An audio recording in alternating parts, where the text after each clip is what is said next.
Hello friend, तो स्वागत है आपका एमएस नॉलेज गुरु चैनल में। आज हम पढ़ेंगे प्रश्नवाली 4.1 का सवाल नंबर दूसरा। और दूसरा सवाल हमें दिया गया है कि निम्न समस्याओं के द्विघात समीकरण के रूप में निरूपित कीजिए। यानी कि निम्न समस्याओं को द्विघात समीकरणों के रूप में निरूपित करना है, जिसके लिए हमें पहला सवाल हमारा दिया गया है कि एक आयताकार भूखंड का क्षेत्रफल 528 वर्ग मीटर है। क्षेत्रफल की लंबाई मीटर में है, मीटर क्षेत्रफल की जो लंबाई है वो मीटर में रहेगी। चौड़ाई के दुगने से एक अधिक है। हमें भूखंड की लंबाई और चौड़ाई ज्ञात करनी है। यानी कि हमें दूसरे सवाल का पहला क्वेश्चन दिया गया है, इसको हमें सॉल्व करना है।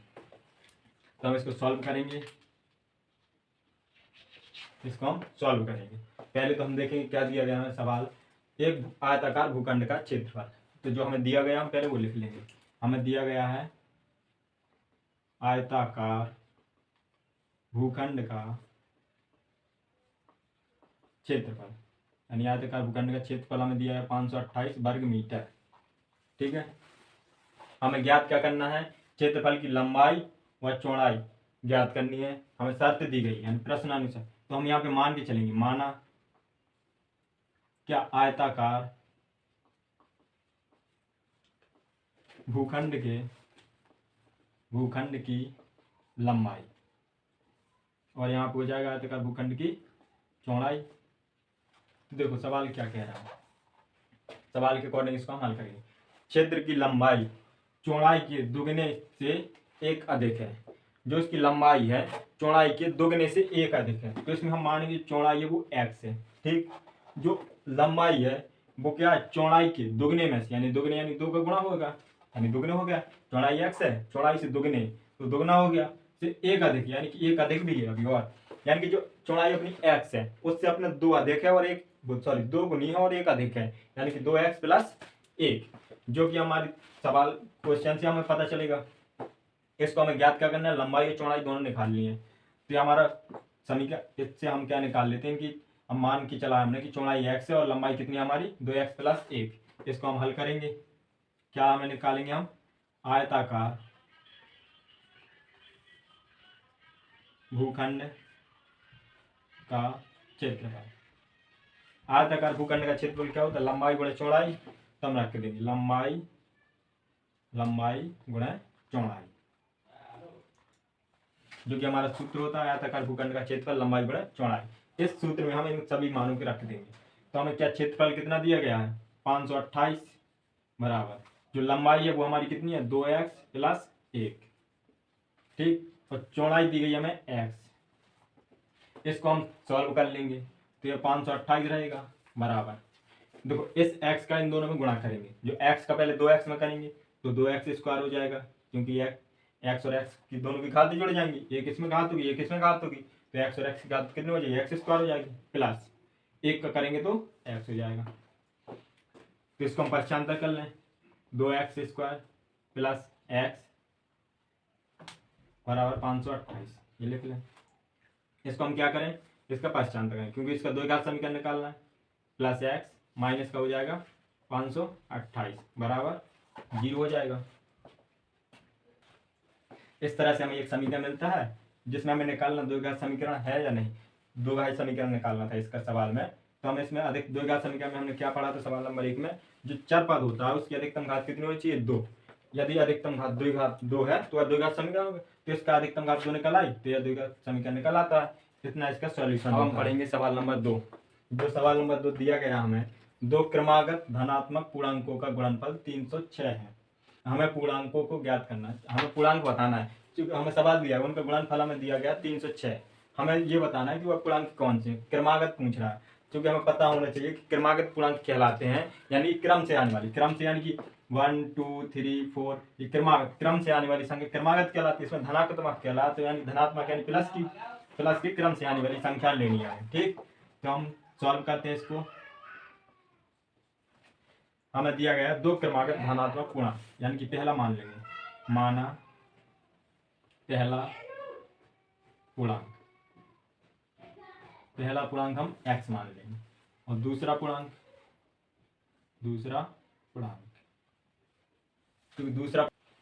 तो हमने पहला पूर्णांक मान लिया x, दूसरा क्रमागत पूर्णांक है तो क्रम से मानेंगे, यानी दूसरा क्या हो जाएगा x प्लस 1 दूसरे क्रम से, यानी कि एक में एक जोड़ेंगे दूसरा पूर्णांक निकल आएगा, तो क्रमागत पूर्णांक दोनों निकल आए। तब हम चलेंगे प्रश्नानुसार।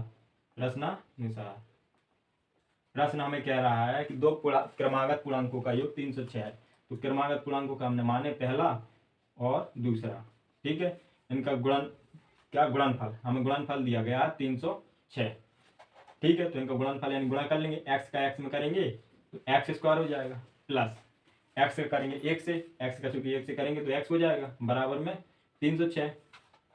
इसका हम पश्चांतर निकाल लेंगे, x square plus x, 306 plus का है पश्चांतर माइनस का 306 हो जाएगा, बराबर 0। क्योंकि हमें द्विघात समीकरण निकालना है, तो इस तरह से हमारा द्विघात समीकरण निकल आता है। एक्स की अधिकतम घात कितनी, 2, यह हमारा द्विघात समीकरण निकल आता है। इस तरह से हमारा सवाल नंबर 2 से सॉल्व होता है। जैसे कि अभी हमने सवाल नंबर 2 पढ़ा, अब हम पढ़ेंगे सवाल नंबर 3। जो सवाल नंबर 3 दिया गया हमें, रोहन की माँ उससे 26 वर्ष बड़ी है। जो रोहन है उसकी माँ उससे 26 वर्ष बड़ी है। उसकी आयु वर्षों में का गुणनफल अब से 3 वर्ष पश्चात 360 हो जाएगा। हमें रोहन की वर्तमान आयु ज्ञात करनी है। तो हमें जो सवाल दिया गया है उसमें हमें पहले रोहन की वर्तमान आयु निकालनी है, तो हम इसको सॉल्व करेंगे। इसको हम सॉल्व करेंगे। तो पहले तो हम मान के चलेंगे इसमें कि रोहन की आयु एक्स है। माना रोहन की वर्तमान आयु एक्स है, ठीक। रोहन की वर्तमान आयु एक्स है। अब क्या कह रहा है, जो रोहन की माँ है उसकी आयु उससे 26 वर्ष बड़ी है। मतलब जो रोहन की माँ है उसकी माँ और रोहन से 26 वर्ष बड़ी है। 26 वर्ष बड़ी है मतलब एक्स प्लस 26, रोहन की आयु एक्स है, उसकी माँ की हो जाएगी 26 बड़ी, यानी 26 जोड़ देंगे माँ की आयु। तो यहाँ लिखेंगे हम रोहन की माँ की वर्तमान आयु, रोहन की माँ की वर्तमान आयु क्या हो जाएगी, रोहन की आयु एक्स है, उसकी माँ उससे 26 वर्ष अधिक है, यानी 26 वर्ष बड़ी है, यानी कि 26 इसमें जोड़ देंगे। तो इसकी रोहन की आयु एक्स वर्ष है और रोहन की माँ की आयु एक्स प्लस 26, यानी 26 वर्ष बड़ी है उसकी माँ। अब हम प्रश्न क्या कह रहा है, उसकी माँ उसकी आयु का गुणनफल अब से 3 वर्ष पश्चात, तो हमें दे रहा है 3 वर्ष पश्चात उसकी दोनों की आयु का गुणनफल दे रहा है हमें 360। तो हम यहाँ पे लिखेंगे 3 वर्ष पश्चात, तो पहले तो हम 3 वर्ष पश्चात निकाल लेंगे। 3 वर्ष पश्चात क्या आयु होगी इन दोनों की, तो 3 वर्ष पश्चात रोहन की आयु, अब 3 वर्ष पश्चात है यानी 3 वर्ष बाद, तो 3 वर्ष में आगे जाएंगे हम तो x प्लस 3 हो जाएगी, यानी हमें मालूम नहीं है कितनी है रोहन की आयु, तो उसमें x 3 जोड़ देंगे, 3 वर्ष पश्चात हो जाएगी, जितनी भी आएगी रोहन की आयु उसमें 3 जोड़ जाएगा। इसी तरह हम रोहन की माँ की करेंगे, तो रोहन की माँ की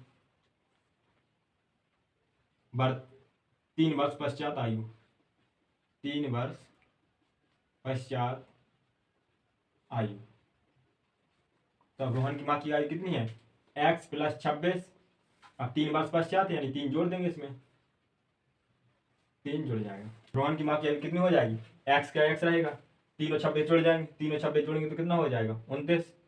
तो जो रोहन की माँ की आयु है वो 29, x प्लस 29, रोहन की 3 वर्ष बाद x प्लस 3, ये सभी क्या वर्ष में है, क्या लिख देंगे हम वर्ष। अब हमें शर्त क्या दी है, यानी प्रश्न क्या दिया गया है, उनकी आयु का गुणनफल अब से 3 वर्ष पश्चात 360 है। जो उनकी 3 वर्ष पश्चात यानी जो हमने रोहन की निकाली हम उसकी माँ की निकाली 3 वर्ष पश्चात, इनकी आयु का गुणनफल कितना है 360 हो जाता है। तो हम प्रश्नानुसार चलेंगे, प्रश्नानुसार जो उनकी 3 वर्ष पश्चात दोनों की आयु का गुणनफल है वो 360 है। यानी पहले तो हम रोहन की लिख लेंगे x प्लस 3 और इसके उस माँ की गुणनफल करेंगे, यानी रोहन की आयु उसकी माँ की आयु के गुणनफल, तो x प्लस 29 निकाला हमने अभी, और कितना है गुणनफल का कितना 360 हो जाता है, 360 हो जाना। तो बस अब इससे अपन क्या करेंगे, इसका गुणा करके इसको सॉल्व कर लेंगे, तो एक समीकरण निकालेंगे इसका।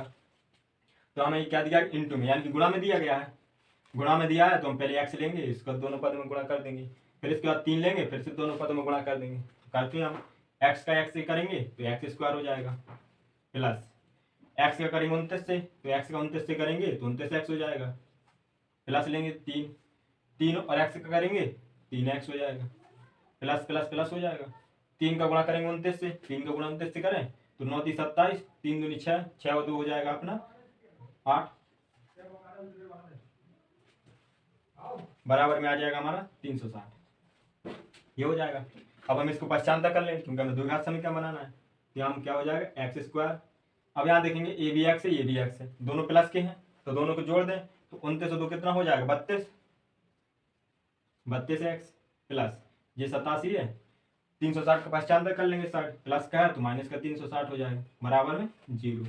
अब इसको सॉल्व कर लें हम, एक्स स्क्वायर प्लस 32 एक्स। अब देखो 360 माइनस का है ये वाला और प्लस का 87, तो 360 में 87 घटा देंगे हम तो 10 में से 7 जाएगा तो बचेगा 3, 5 में से 8, 15 में से 8 घटाएंगे, 5 में से 8 तो जाएगा नहीं, तो 15 में से 8 जाएगा अपना तो बचेगा 7। यहाँ पे 3 था 2 बचा, माइनस की संख्या बढ़ी है तो माइनस का चिन्ह आ जाएगा बराबर 0, जिसका हमने द्विघात समीकरण निकाल लिया जो कि हमें निकालना था सवालों में कि द्विघात समीकरण क्या होगा। तो इसका द्विघात समीकरण होगा x square plus 32 x minus 273 बराबर 0। ये सवाल नंबर 3 का सॉल्व होगा, सॉल्यूशन है।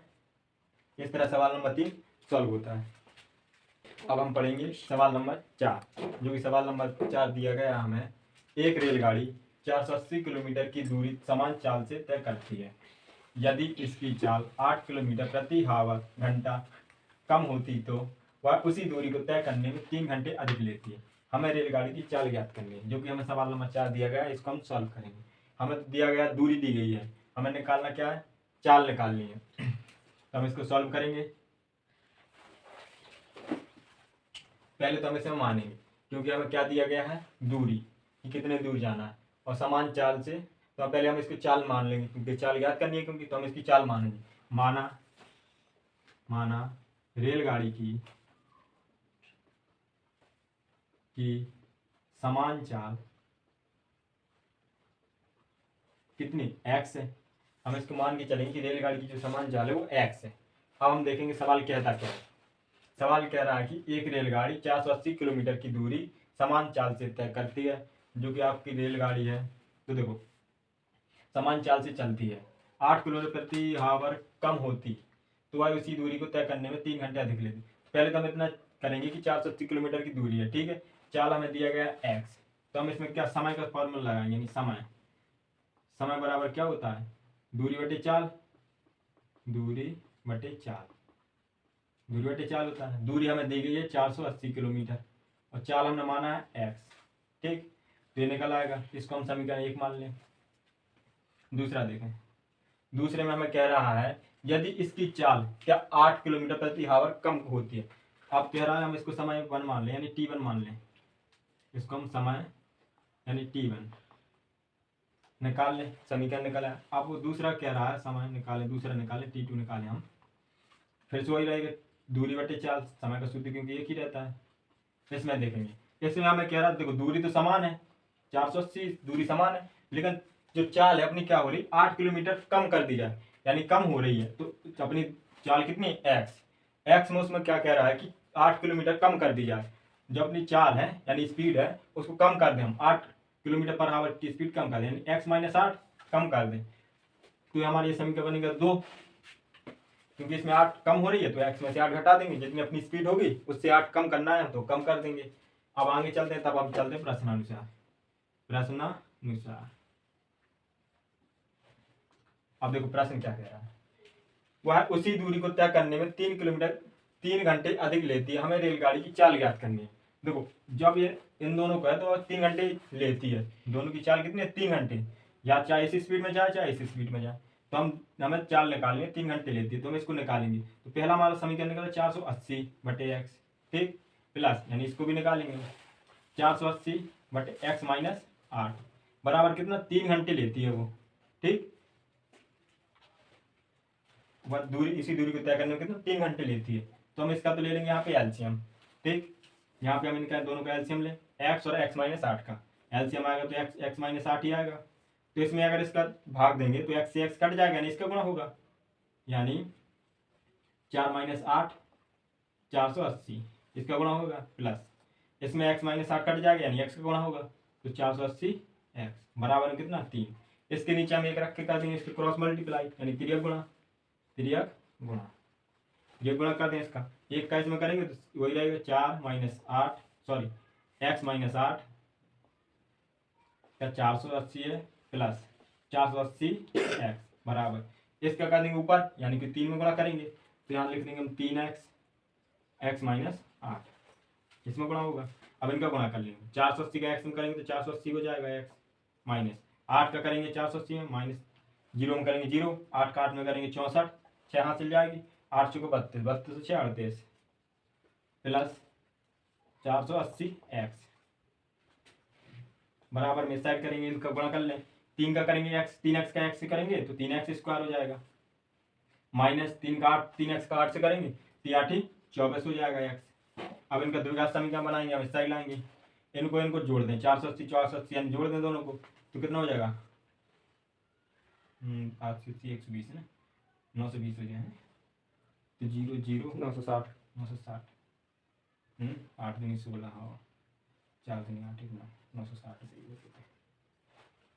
पहले पहचानता करो नहीं अपन ने इसका हिसाब कर लेंगे पहचानता द्विघात समीकरण बनाने के लिए तो 480 x minus 3 38 40 plus 480 x minus ये माइनस का हो जाएगा यानी 3x स्क्वायर, ये माइनस का है तो प्लस का हो जाएगा 24x बराबर 0।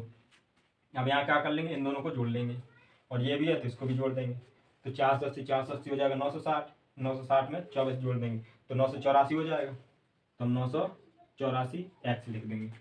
अब हमारा कितना बचा एक्स स्क्वायर यानी माइनस का 3 एक्स स्क्वायर हो जाएगा। अब क्या बचा ये यानी माइनस का 3840 बराबर 0। इसको हम सही तरीके से लिख लें यानी माइनस का 3x स्क्वायर प्लस का 984 एक्स माइनस का 3840 बराबर 0। अच्छा गलत है ना कितना आराम से बस कितना आराम से काटा कहता तो हमें दिया गया है माना रेलगाड़ी की समान चाल कितनी हो जाएगी x यानी 400 हमें इसमें दी दूरी दी गई है हमें 480 किलोमीटर 480 और हमारी चाल कितनी है हमने x मान ली, ठीक समान दूरी हो जाएगी समान चाल मान लेंगे 480/x ठीक। अब यहाँ पे हम निकालेंगे, अब दूसरा सर्च कह रहा है यदि इसकी चाल 8 किलोमीटर प्रति घंटा कम होती है तो देखो यदि इसकी चाल तो चाल है जो क्या हो रही 8 किलोमीटर प्रति घंटा कम हो रही यानी x माइनस 8 जो अपनी दूरी है उससे हम 8 घटा देंगे यानी कम हो रही तो कम हो जाएगी।